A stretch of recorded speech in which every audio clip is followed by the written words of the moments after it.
Hey Art 3, for this week I threw up a few drawing prompts for you. So I would like you to use one of those. I think there's five maybe drawing prompts. Pick one of them just like we did back when we were doing Inktober, where you had to pick one of them and then do a drawing based on that. I want you to do that same thing for this week.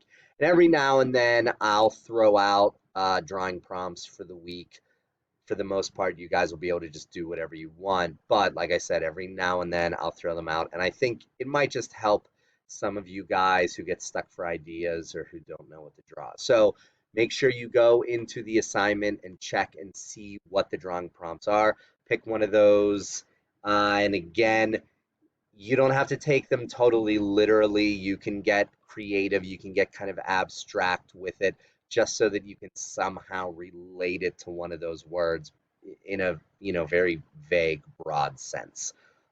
So do your sketchbook based on one of those, get it in by Friday, and that's all there is. All right, thanks, guys.